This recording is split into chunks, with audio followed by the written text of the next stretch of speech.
이번 주 요절은 우리 히브리서 10장 34절이죠. 10장 34절.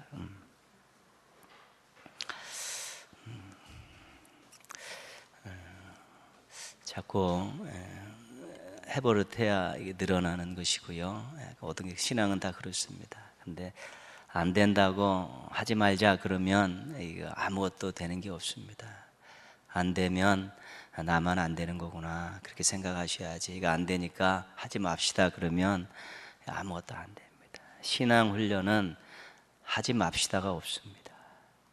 힘들고 어려워도 지혜를 발휘하고 인내를 가지고 해야지만이 열매가 있는 것이지요. 한 사람만이 열매가 있습니다. 안 한 사람은 아무것도 없는 것입니다.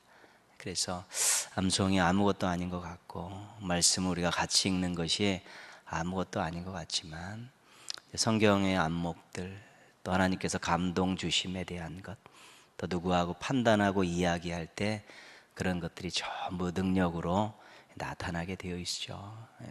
거짓이 없습니다. 하나님 앞에 드린 것들은. 그래서 요절도 즐거움으로 하시고 될 때까지만, 되는 데까지만 하시면 됩니다. 그래서 좀 기쁘게 훈련을 하는 것 굉장히 중요한 것이죠. 히브리서 10장 34절 너희가 갇힌 자를 동정하고 같이 하겠습니다. 시작. 너희가 갇힌 자를 동정하고 너희 소유를 빼앗기는 것도 기쁘게 당한 것은 더 낫고 영구한 소유가 있는 줄 알미라.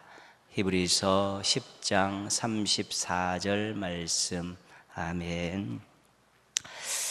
오늘 갇혔다, 소유를 빼앗겼다 이런 표현이 나오죠. 요절에 보면. 근데 그 전 말씀 33절에 보면 비방을 당하고 환난을 당하고 구경거리가 됐다 뭐 그런 표현도 나옵니다. 우리가 그런 것을 보면 지금 이 히브리서를 읽어야 되는 그런 사람들이 핍박을 당하고 있고 고난을 당하고 있다는 사실을 알게 되는 것이죠. 히브리서는 고난당하고 있는 성도들에게 주신 말씀입니다. 특별히 너무 힘들어서 이제 다시 예수를 믿는 것을 포기하고 다시 유대교로 돌아가야겠다, 이제 그 정도의 막 변심하는 자들도 생겨날 정도의 엄청난 환난을 당하는 사람들이죠. 지금도 마찬가지지 않습니까? 유대교들이 이렇게 모여 사는데 거기 기독교인이 한두 명 있으면 왕따 당하는 것이죠. 그리고 여러 가지 자기가 하는 일에 대해서 불이익을 당할 수밖에 없고요. 또 심한 경우에는 폭행을 당하고 생명까지 잃어버리는 그런 일들도 일어날 때에 주신 말씀이죠. 그런데 그럼에도 불구하고 옥에 갇힌 사람들을 격려하는 것입니다. 격려.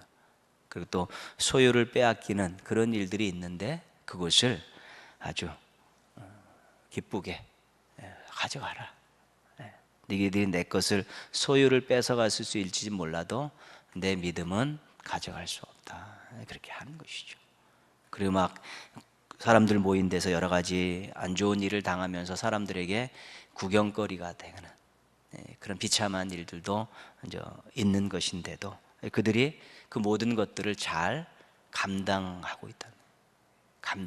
것이죠.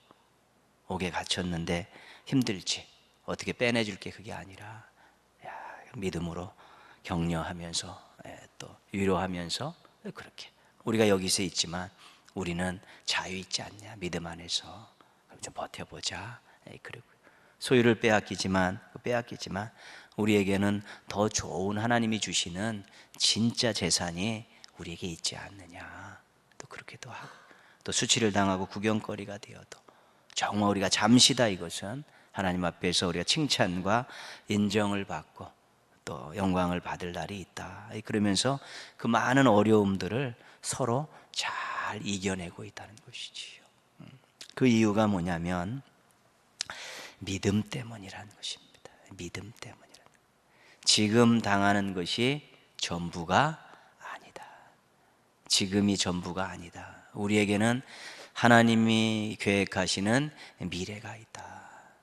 재산을 빼앗기면 더 좋은 것들로 하나님께서 준비해 주실 것이고, 우리가 수치를 당하면 하나님께서 우리의 수치를 벗어버려 주실 것이고, 우리가 정말로 험한 일을 당하지만, 아픔을 당하지만 우리 하나님께서 위로해 주시고 또 웃을 날을 허락해 주실 것이다. 그렇게 될 수 있다는 것이죠. 믿음 때문에 그렇다는 것입니다. 믿음이 있어야 참을 수가 있는 것입니다. 믿음이 있어야 인내가 나오는 것입니다. 지금이 전부가 아니기 때문에 그렇습니다. 믿음이 있어야지 지금 여러 가지 것들을 내려놓을 수가 있는 것입니다. 다 가져가 봐라. 하나님께서 다 채워주실 것이다. 이제 그런 담대함이 생기고요. 믿음이 있어야지 그 많은 것을 계속 할 수 있는 것입니다. 그래서 이 믿음이라는 것이 정말 어디서 빛을 발하는 거냐면 고난 상황에서 빛을 발하는 것입니다. 편안한 상황에서는 다 비슷비슷합니다. 그렇지만 정말 신앙 때문에, 예수님 때문에 어려움을 당하는 일이 생겼을 때, 그때 진짜 믿음이냐 성숙한 믿음이냐가 결정되는 것입니다. 그래서 하나님의 사랑, 하나님의 능력, 하나님의 약속, 이런 것들에 대해서 얼마만큼 신뢰하느냐에 따라서 지금 신앙 때문에, 주님 때문에 당하는 어려움이 있어도 그것을 때문에 낙심하지 않고 불평하지 않고 인내하면서 소망을 가지고 기다릴 수 있는 것이 믿음이라는 것이지요. 10장 하고 11장에 넘어가면 믿음장이 나오지 않습니까? 너희들에게 막 이렇게 너희가 믿음을 가지고 참 이렇게 살고 있다.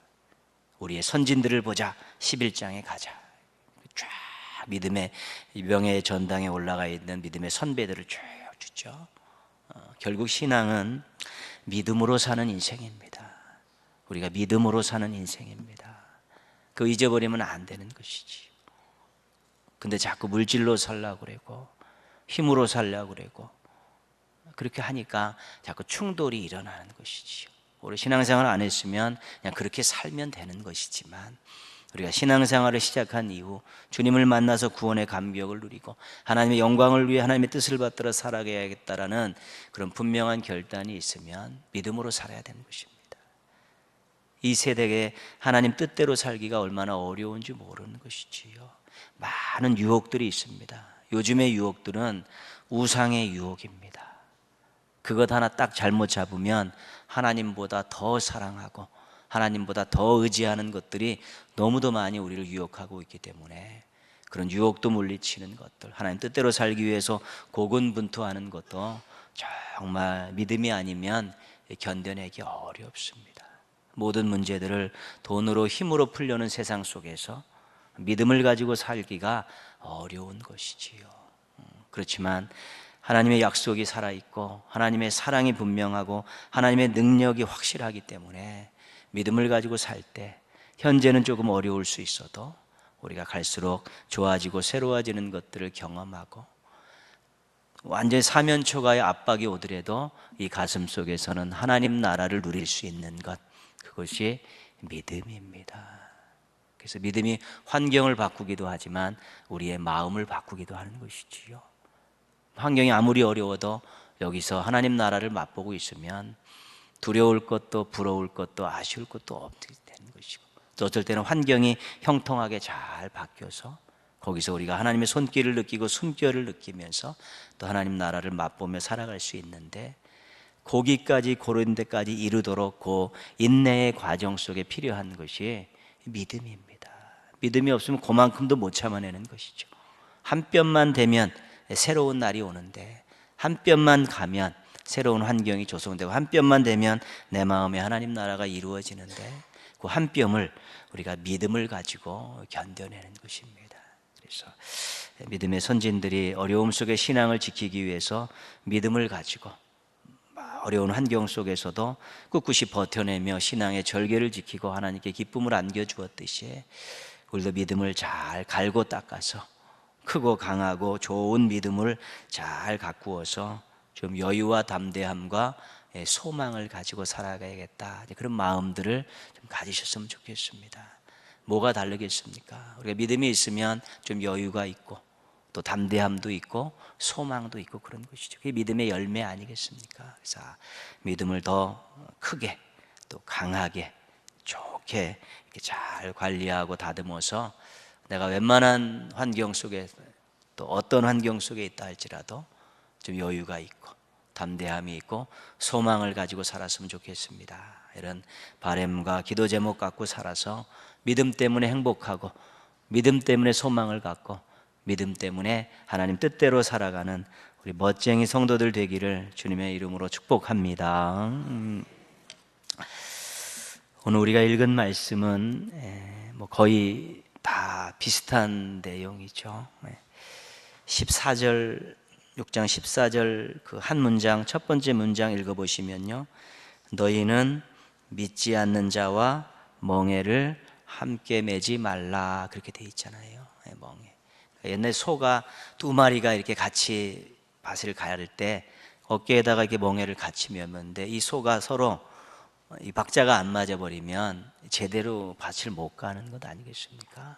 그런 연상하시면 되겠습니다. 그러니까 믿는 자와 믿지 않는 자가 같이 의기투합해서 무언가를 이제 하지 마라 그렇게 이야기하는 것이죠. 그러면서 그 다음은 의와 불법이 어찌 함께하며 빛과 어둠이 어찌 사귀며. 빛과 어두움은 공존할 수가 없습니다. 빛이 비치면 어두움은 사라지고 어두움이 오면 빛이 없어지죠. 밤과 낮이 뚜렷하지 그 중간에 뭐 그런 것이 없습니다. 그러니까 빛과 어두움이 분명하듯이 의와 불법이 공존할 수 없다는 것입니다. 15절에 그리스도와 벨리알, 벨리알 그냥 악한 세력 사탄으로 생각하면 됩니다. 그리스도와 사탄이 어찌 조화올 수가 있다는 것이고요. 믿는 자와 믿지 않는 자가 어찌 관계를 맺으며 살 수 있고, 16절에 하나 더 나오죠. 하나님의 성전과 우상이 어찌 일치가 되리요. 성전에 계신 하나님과 우상이 어찌 같이 경배와 영광을 같이 받을 수 있겠냐, 이제 그런 뜻입니다. 그러니까 빛과 어둠을 생각하고 빛과 어둠이 공존할 수 없듯이 믿는 자와 믿지 않는 자가, 그리스도와 사탄이, 의와 불법이, 성전에 계신 하나님과 우상이 절대로 함께 무언가를 이룰 수 없다는 것입니다. 강력하게 이야기하고 있는 것입니다. 이 권면의 주된 교훈은 7장 1절 말씀입니다. 같이 한번 읽겠습니다. 그런즉 사랑하는 자들아, 이 약속을 가진 우리는 하나님을 두려워하는 가운데서 거룩함을 온전히 이루어 육과 영의 온갖 더러운 것에서 자신을 깨끗하게 하자. 그렇죠. 거기서 자신을 깨끗하게 하자. 그리고 그 위에 보면 거룩함을 온전히 이루어 그렇게 됐죠. 그러니까 지금 믿는 자, 의, 그리스도, 성전에 계신 하나님, 이 모든 것의 공통점은 뭐냐면 거룩이라는 것입니다. 거룩. 근데 거룩한 것이 거룩하지 않은 것과 함께 이렇게 어우러지고 함께하고 이런 것들이 있어서는 안 된다. 그래서는 거룩함을 지킬 수 없다. 지금 그걸 이야기하고 있는 것입니다. 7장 1절 말씀은 너희가 정말 거룩함을 지키기 위해서 또 정결함을 지키기 위해서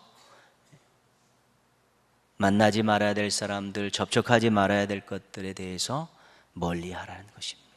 그 내용이죠. 거룩한 삶을 살기 위해서 또 정결한 삶을 살기 위해서는 일단 불의한 것들, 부정한 것들과의 그런 만남 자체를 허용하지 말라. 그것이 1차적인 방법입니다. 17절 말씀에 보시면 이사야서를 인용하고 있는데요. 그러므로 너희는 그들 중에서 나와서 따로 있고 부정한 것을 만지지 말라. 그거죠. 이 말씀은 구약 성경의 일관된 주장입니다. 구약 성경의 거룩함을 지키는 방법은 뭐냐면 격리하 접촉 금지입니다. 어떤 공동체 안에 부정한 것이 있으면 따로 떼서 별도로 격리시켜야 되고 아니면 자신이 나와야 되는 것이고 또 부정한 것과 접촉하는 것을 금하고 있는 것입니다. 구약의 정결법은 대부분 다 격리와 접촉 금지를 가지고 자신의 거룩함을 지키도록 그렇게 명령을 내려놓으신 것이죠. 그러니까 이 구약 성경 레위기서에 나오는 이 정결법 관계된 것들은 이스라엘 백성들이 처음 이제 출애굽해서 하나님의 백성으로 언약을 맺은 초창기 단계에 있었던 법입니다. 초창기 단계의 법에서는 너희가 거룩한 백성인데 거룩함을 지키기 위해서는 부정한 것으로부터 분리해라. 그리고 부정한 것과 접촉을 금지해라. 그래야 너희들의 거룩함을 지킬 수 있다. 그래서 그것이 레위기에서 시작된 이 정결법이 구약 전체를 지금 관통하고 있는 것입니다. 그래서 격리와 접촉 금지가 굉장히 중요하지요. 구약은 거룩함과 부족한 것이 만나면 부정해지는 것입니다. 그래서 접촉하면 안 되는 것이죠. 거룩함과 부정한 것이 한 울타리 안에 있으면 부정한 것이죠. 그래서 부정한 사람을 내보내든가 정결한 거룩한 사람이 나오든가 격리가 되어야 되는 것이죠. 그래서 계속해서 끊임없이 구약에서는 그 정결법 자체가 격리와 접촉 금지로 계속해서 강조하고 있는 것이죠. 어느 정도인고 하면 심한 질병을 앓고 있는 사람도 가까이 하지 못하게 했죠.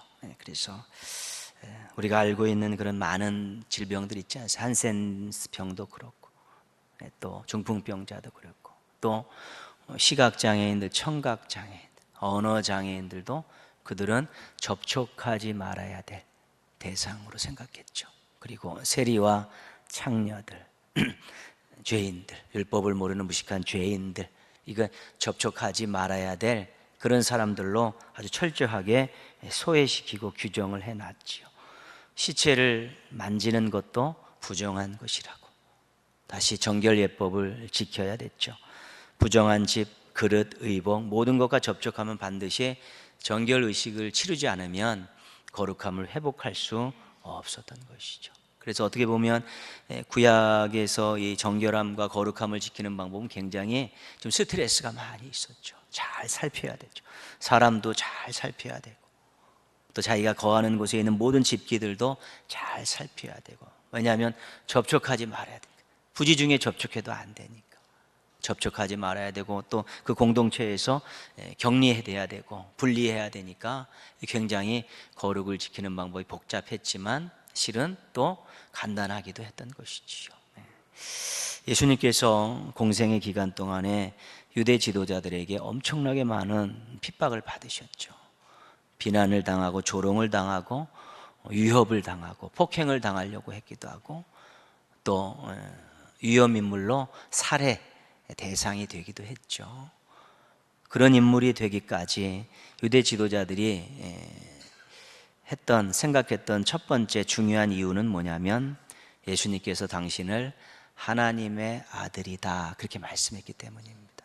신성모독이죠. 어떻게 인간이 하나님의 아들이라고 주장하느냐. 신성모독을 돌로 쳐서 죽일 수 있는 그런 발언을 예수님께서 하신 것이죠. 내가 하나님의 아들이다, 아버지요, 뭐 그러면 그렇게 됐죠. 그리고 또 한 가지 이제 중요한 것은 뭐냐면 이 정결법을 무시한 것입니다. 그렇죠. 예수님께서 병자들을 찾아가셔서 만나셨죠. 그리고 손을 대서 그들을 고치시지 않습니까? 또 진흙을 이겨서 눈에 발라주기도 하고 티무레가 귀에 이렇게 대시기도 하고, 그렇죠.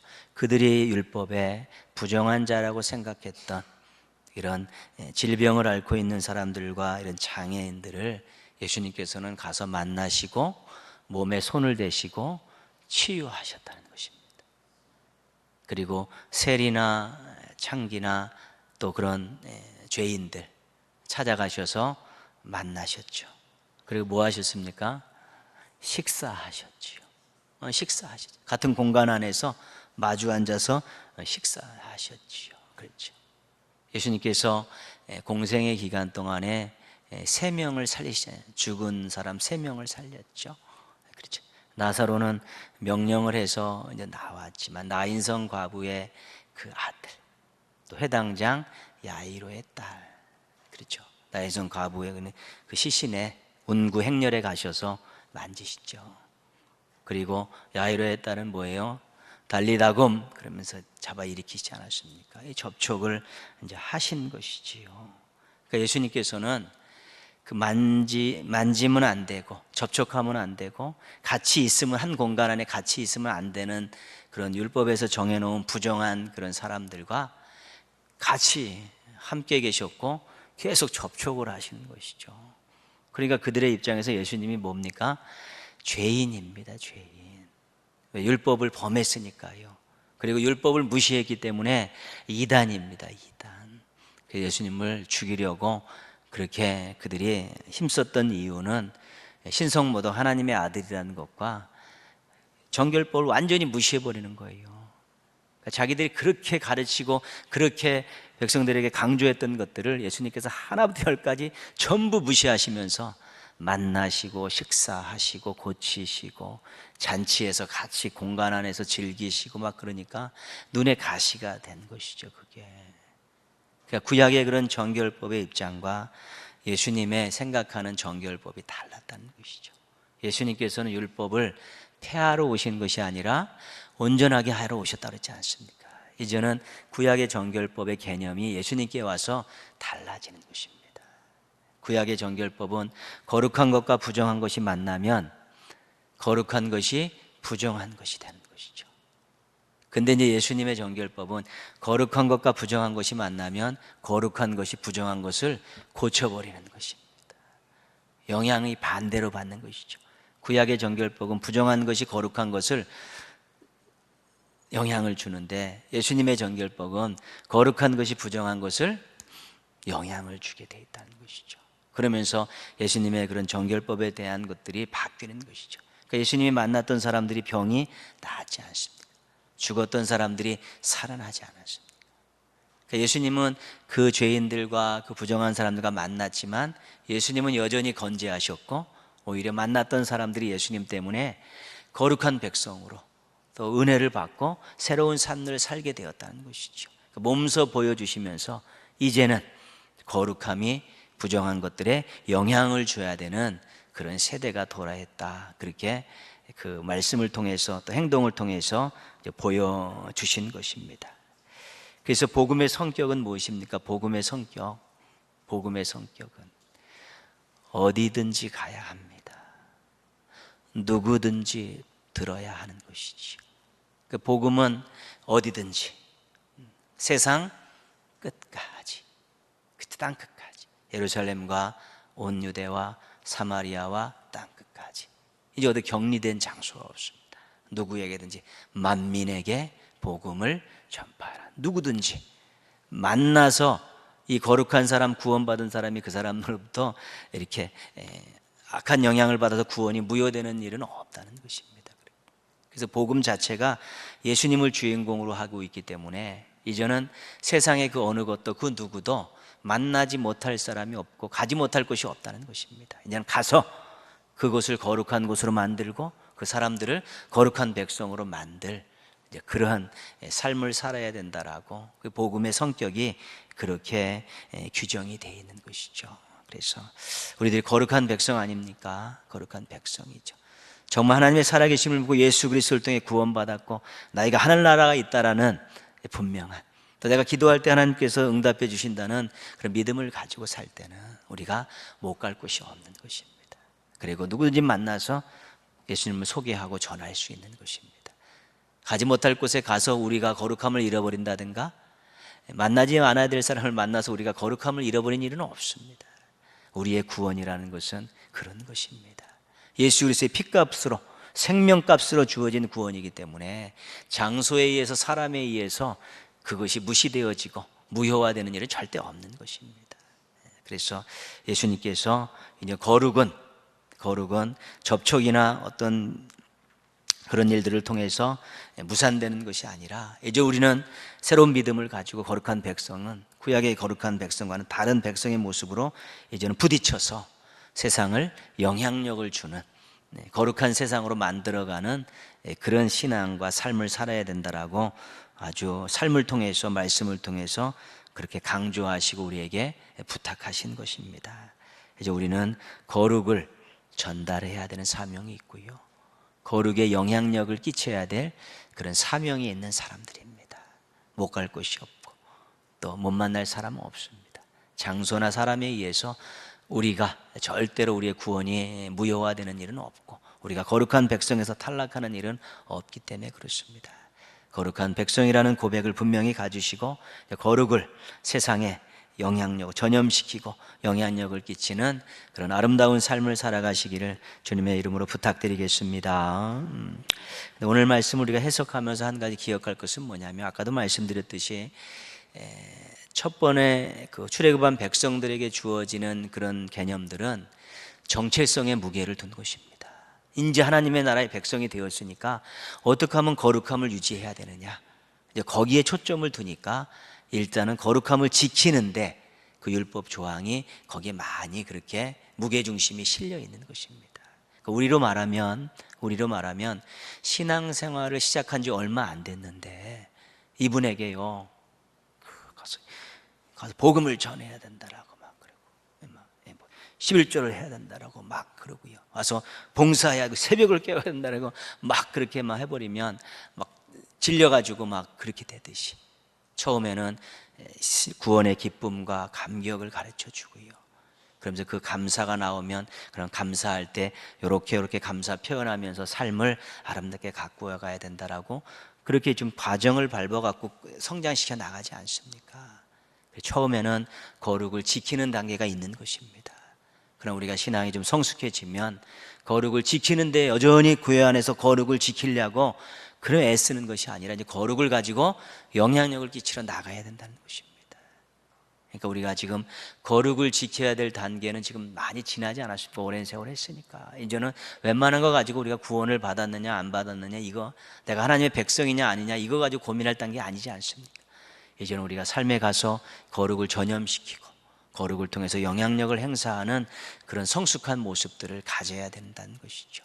그러나 아주 미성숙한 사람들은 여전히 뭐예요?